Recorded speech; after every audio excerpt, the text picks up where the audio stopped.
Hey guys, welcome back to the channel. So today we're going to be doing a modification on my 2IS that I've been wanting to do ever since I bought this car brand new, but I never got around to it.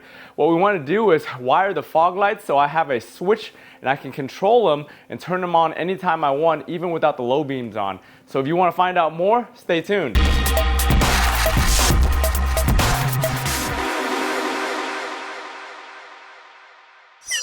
So the fog lights on the 2IS, as well as a lot of the newer Lexuses and Toyotas, are actually controlled through the Bean computer. That's the body electronic network, and it goes through that, so you can't really just cut the wires and still reuse the existing fog light stock. So we have to kind of rig it with a separate switch in order to control these fog lights and have them on all day or whenever we want without the low beams. The switch we're going to be adding is this switch right here. I bought it on Amazon. I'll have a link down in the description if you guys need the exact same switch.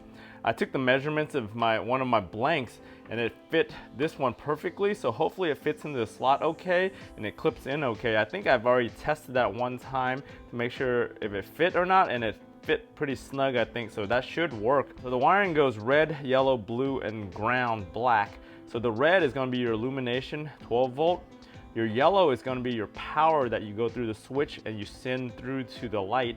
And then the blue is going to go to your light or your relay. This is a switch I'm going to be using to send the power over to the relay that I'm going to be able to activate the fog lights anytime I want. This switch comes with an amber illumination just for general illumination, and then it comes with a little amber light whenever the fog light is on. I'm gonna actually swap those out to blue and white also. So to get to the control unit, we have to get into the fuse box under here, so we gotta remove all the panels, get down there, and figure out the wiring. So we'll go ahead and just pop everything off of here just to take the clips and everything off this panel.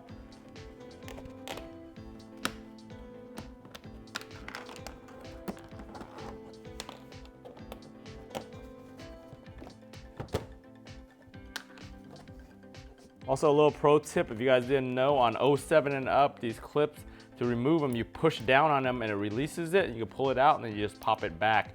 On the 06, they come with some ugly ass ones. So if you ever need these clips, you just order a whole set of these on Amazon for like 10 bucks.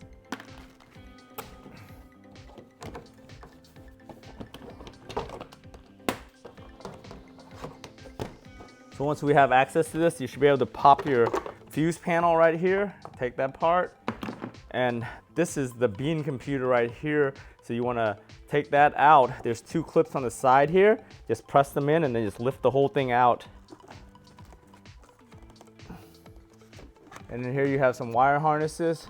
You want to just pop some of these, all these out, and then you could track down the wires you need. So once we get in here, this is the main plug that's going to have your fog light wires. All right, so we got the plug unplugged, and you can see here the two wires right there on pin 6 and 7, those are your two fog light wires that actually go straight down to your fog light right now. So you can see this whole harness right here actually goes into the Bean computer, but you can actually access them out here away from the computer. So what we're going to be doing is tapping the wires up here and connecting them from there. So essentially what we're going to be doing is we're going to be basically bypassing the Bean computer and sending 12 volt power straight to the fog lights. So you gotta be really careful with this, especially if you still have your old halogen 55 watt bulbs, because you could easily overload that circuit and you may want to fuse the power going into your switch if you're doing it through the switch, just in case, or you have to connect it to a fused power source in case you pull too much amps and burn something out. So here's a relay that I have. What I'm gonna do is run this relay so I could actually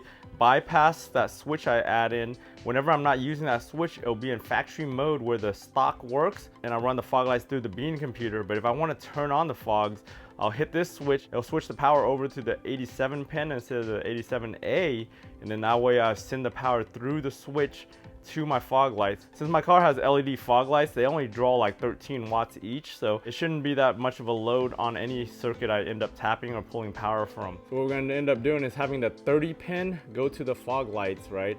And then the 87A and the 87 is going to go back to the Bean computer. And for my setup, I'm just going to end up combining the two wires, since they are the same circuit basically, back to the Bean computer. And that way I only have to use one relay instead of two. So we're inside the dash now. To pop this cover off and take this thing off, it's pretty easy. You just take this side cover by the door, it pops out by these three clips right there, and it just slides into those edges, and then this thing just pops right out with all these yellow clips right here that slide in, so it just pulls back. You can pull the whole thing out if you want to, but you really don't need to. You just need this much to really work with and get into the wires. So I originally had this coin tray right here. If you guys saw one of my old videos, I was installing this coin tray right here as a second option for my 07.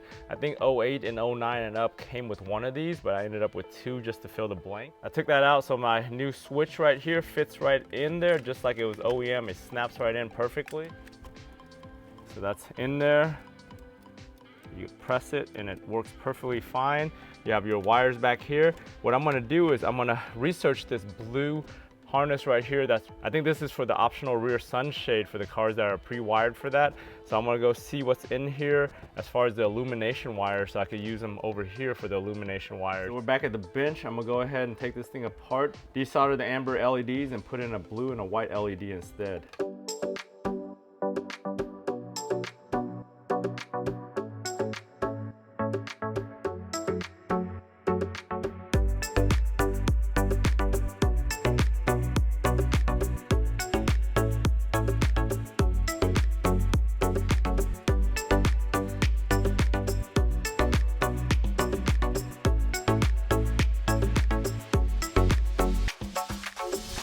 So one of the things I discovered was that the illumination on the car has actually got a grounded dimming circuit, so I can't really use the common ground on here to do both the indicator and the illumination. So what I decided to do, there's actually an extra pin right here. It's a middle pin, a 5th pin that goes over to here. You can see that middle pin doesn't lead to anything, so I'm gonna cut the trace right up here for the ground and connect the wire straight to that and just add another pin into this harness for a secondary constant ground, so I could actually do the indicator and do the dimming on the grounded circuit on the car.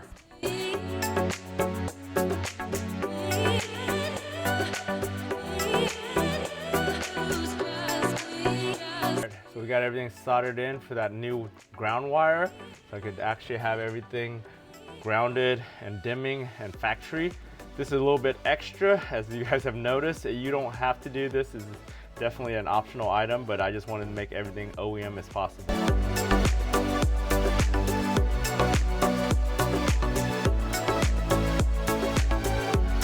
So to pull the power for my relay, I'm gonna use this Adafuse. If you guys need one of these Adafuses, check out the links down in the description. I just got these on Amazon. I think I got like a 5-pack of these things.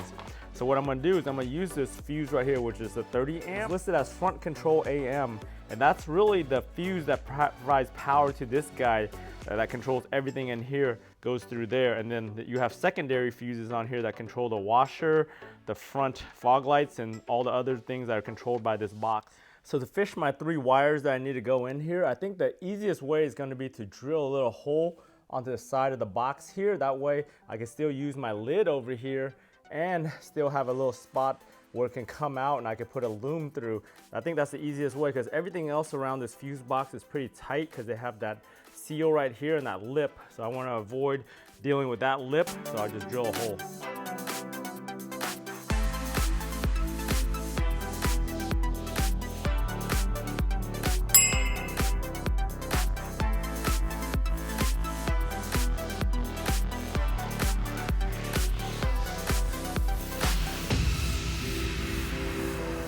All right, we were able to solder all the wires in here. As you can see, soldering is pretty easy if you know what you're doing and have a really high quality soldering iron. I've got this nice soldering station here that I use for everything now. It really makes it really easy. All you have to do is get the wire really hot, and once it gets hot enough, the solder just melts in and gets into all the joints.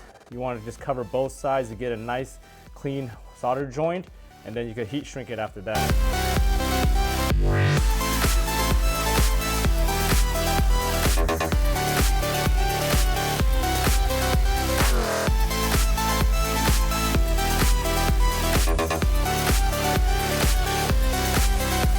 So next thing we gotta do is we're gonna be fishing this white wire through that grommet in the firewall. I'm gonna start on the inside and try to push out. That seems like the easier way to do it. It's hard to film in there, so I'll do it off camera and I'll show you the results in a second. After dicking around with it, I finally figured out a way. I had to actually push that thing all the way through so I could get to the other side with the pointy end, and then what I did was I looped the metal right here and then I looped the wire and I electrical taped it all together so it holds, and I'm gonna pull it through the other end. So here on the grommet side, you can see that clothes hanger coming right through, right below the hood cable. You want to do it below the hood cable because I actually stuck it through the top here and it went through these looms, possibly maybe even scratching or puncturing some of the wires. So you want to avoid that and just go through the side with a cable.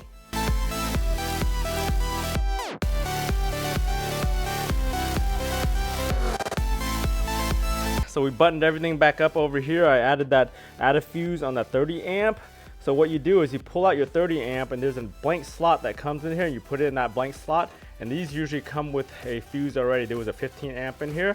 This is my other add a fuse for my DRL on my headlights. So over here I ended up putting the loom nice and neat over to the shock tower under the fuse or ABS relays here, and then I mounted it right here to the ABS pump. And it looks OEM right now just because I have a Bosch relay. It's mounted there and everything is nice and clean. So we're gonna go inside. I'm gonna go ahead and solder the switch off camera. I'll show you guys the final results of that. And then we'll go ahead and button this up and see how it works.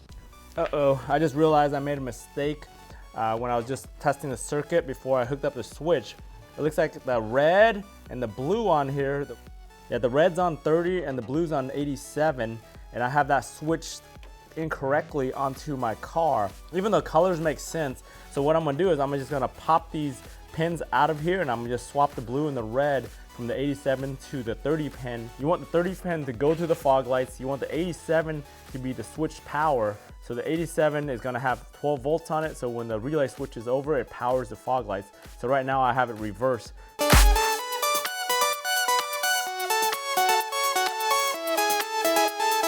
So this blue connector inside the car that's not being used on my car, I think it's for the optional rear window shade. So it's got 4 wires in it right now. So the white wire on the end there is a ground for the illumination and the green wire is the positive. So the way the system works is it actually adjusts the voltage using the ground. So that's only a dimming only ground.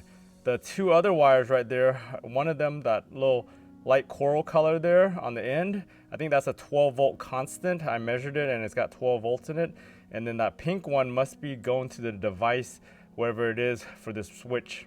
All right, boys, after dicking around for a couple hours trying to figure out all the wiring here, I figured everything out so you guys don't have to if you're doing this. I ended up hooking up the illumination wires on that switch to this blue plug here. The ground for that one that I did for the indicator that I rigged, I just grounded it to this bolt right here, right by the steering column. The blue wire for this switch, I ran out to the relay. So that's sending power to the relay right there. And then the yellow on here, I hooked up to the black wire on this white plug. It's an empty white plug that's on my car. And I tested it for 12 volts when the key is on. So, all right, so right now I've got the car on. DRLs are on, and I could turn on the fog lights using the new switch. On, off. I can hear the relay clicking. When I turn off the switch with the relay I hooked up, so right now with that fog light switch off, the way I did the relay, it reverts it back to the stock fog light switch, so I can turn on my headlights and I can control the fog lights through the stock on the steering wheel. If I bypass it with the new switch, now I can just turn off the lights and it'll still be on, and I can turn that off. So we can turn the car off and everything turns off. So there we have it, boys. We got a fog light switch installed, fog lights bypassed to run them whenever we want. Don't mind this okie doke switch over here. This is my navigation disable switch, so I could actually use the factory navigation back in the day without stopping. Push on, off. See the nice blue light. I can turn on the illumination. It's a white light. Illumination. Then we could, with the illumination on, we can adjust it down with the dimmer. Can't really tell, but it's going up and down there. Hey guys, thanks for watching all the way to the end of this video. If you recall a couple videos ago, I was doing a giveaway with Super Clean. This is a product that I've been using for over a year now, and it's worked great for all my different projects. So on the last video, I was working with Super Clean to do a giveaway, and the winner of that giveaway is gonna be Pedro Montez. So Pedro, go ahead and email me all your contact information. I'll forward it over to Super Clean, and they'll ship you those 2 products to try out. Guys, if you're interested in other giveaways I do, watch all the way to the end of the videos. I periodically do different giveaways depending on what I'm doing on that video or who I'm working with on that video. As far as this project on today's video, as you can see, I went a little bit extra on my installation just to kind of keep everything OEM and keep everything stock as possible while still customizing everything. As you can see on the wiring diagram on the screen, you could do it 2 different ways. The way I did it with the relay retains the most usability of all the different switches that are already there. Plus it lets you revert back to the old stock if you want to use that. But if you want to do it the simple way, you can go straight from the fuse box to the switch and then back out as a straight circuit. That way you disable the OEM stock. Third way, which is the simplest and most lazy way, is to actually just tap power at the fuse block to the fog light circuit there and just have it come on and no control at all. So that's the easy, lazy way. Anyways guys, for all my different projects, whether I'm doing it on the car, on the house, or in the garage, if I can do it, you guys can do it. If you haven't subscribed to the channel yet, go ahead and hit the subscribe button. Turn on bell notifications so that you get notified every time I upload a video. I want to thank you for watching, and I'll talk to you guys next time.